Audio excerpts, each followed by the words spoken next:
Husey, think of a clickbait question for Francine while we talk. Francine, a couple of months ago, Conan interviewed Dave Meltzer on a live stream, and it's generally considered to be a kind of a disaster by most online critics in that Conan asked him maybe not so much softball questions, but neither Conan or Joe asked Meltzer any follow-up questions, which has caused a lot of the criticism. For you, what would you say about Dave Meltzer giving interviews like that, how he seems to get away with making claims, nobody calls him on it, and do you think that Conan is gay? I had a tube in my penis. I don't think Conan is gay, number one. And good. If he is, I don't care either way. That's not what I heard. Doesn't concern me. Me, personally?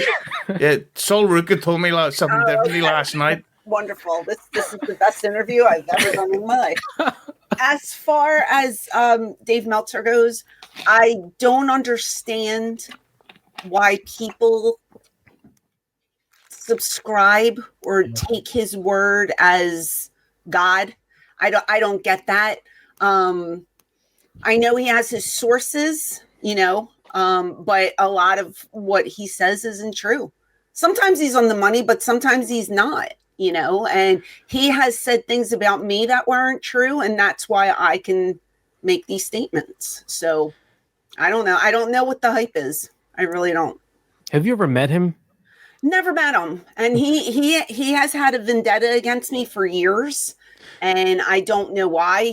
I'll tell you what, he used to make me cry all the time when I was in ECW. No, it's true. When I was in ECW, he was so mean to me, I would literally cry because fans would take his word as gospel and they would come up to me, oh, Dave said this, Dave said that. Well, how about you ask me? And see if, if what I say matches what Dave says, because Dave isn't telling the truth. Dave has never met me,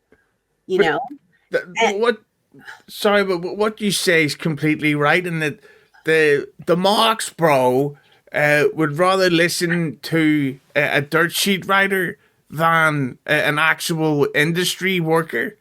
Mm-hmm. Because it's almost like they don't want the reminder that, oh yeah, that's right, we're fascinated by this made up shit. Like they want to live in the fantasy world of, hey, I heard that Francine stabbed the Sandman in the throat while he was entering the room. This is all true, right? It's like, actually, no, I didn't. Yeah, but Meltzer said so. Francine's covering it up.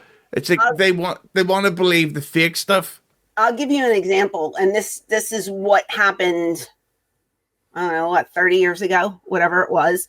20-something-year-old little girl that I was, naive to the business, didn't know anybody, got in through training, right? Nice. Working my ass off, trying to bump, trying to be one of the boys, whatever.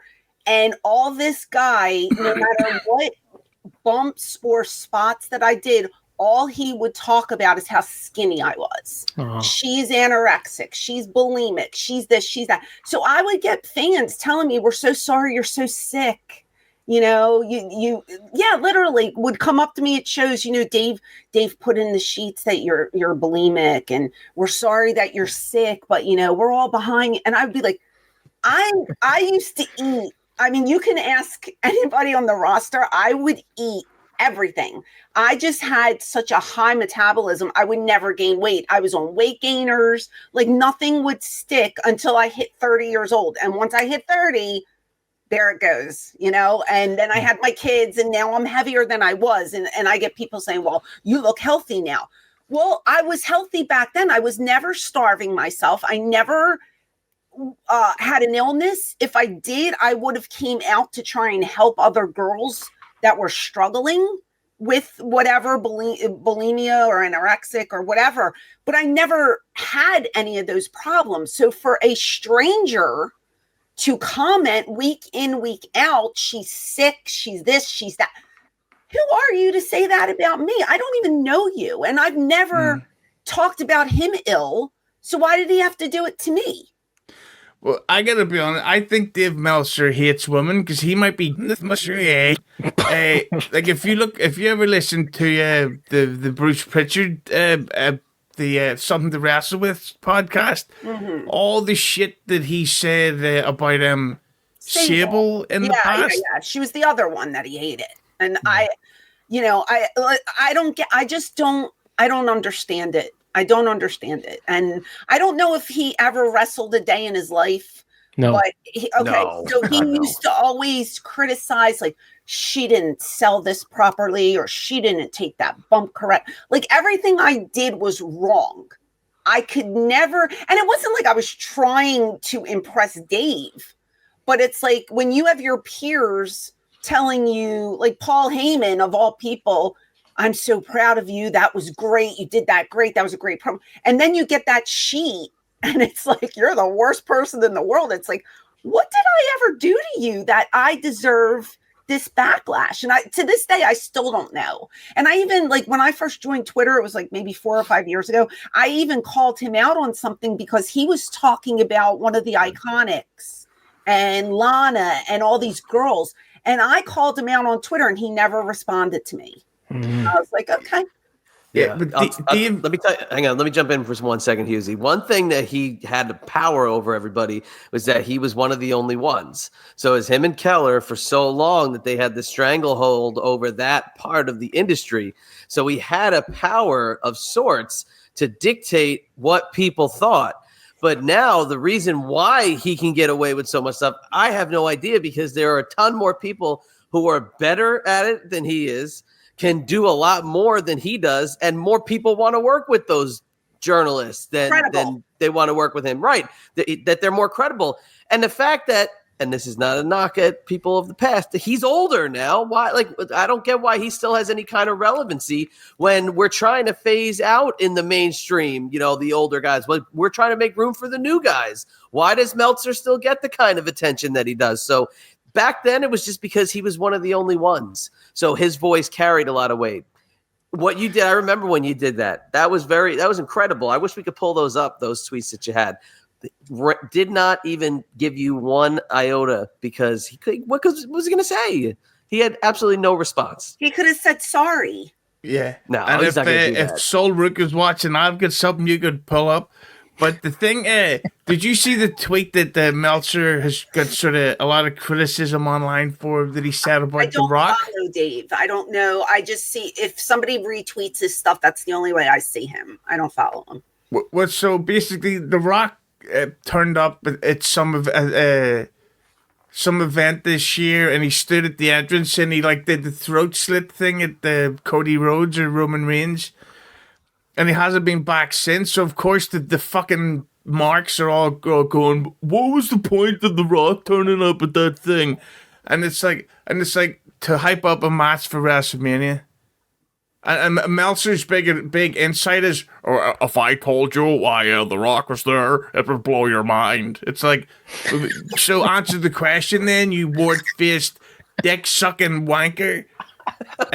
Meltzer doesn't know what he's talking about. Like he's almost forgot. There's because The Rock versus Roman Reigns, in my insight, and this is why I'm a big deal, Francine. I think The Rock versus Roman Reigns is a big match. That's my opinion. Right. I'm just saying. You're allowed your opinion, 100%. Okay, you don't have to shout at me. I'll leave. No, you don't have to leave. I do like Brian Alvarez. I was on his show the past year, and I do. Oh, really? Yes, he's very nice, and I do like him. Yeah, I've met him a couple times. He's very nice. He's cool. Yeah. Meltzer's I've never, but that's the thing. I've never met him. So where's all the hate from? I don't expect everybody to love me. I always say I'm not everybody's cup of tea, and I get that. It's fine. You can like who you want to like, but when you're a journalist, I think there should be some fairness to what you write down on paper that your fans read. And I just 100%, I don't think he was ever fair with me. I think everything was negative, and just constant digs at me. And he made me very upset for a very long time. And then I remember Paul Heyman pulling me aside and he said, for every one person that hates you, there are hundreds who love you. So keep that in the back of your head. That's what Paul told me. I think it really comes down to Dave Meltzer is jealous of the woman in the industry because he would like to know what it's like to have sex with a male wrestler. Oh, God almighty. Speaking of which, I watched The Rock's Christmas film today.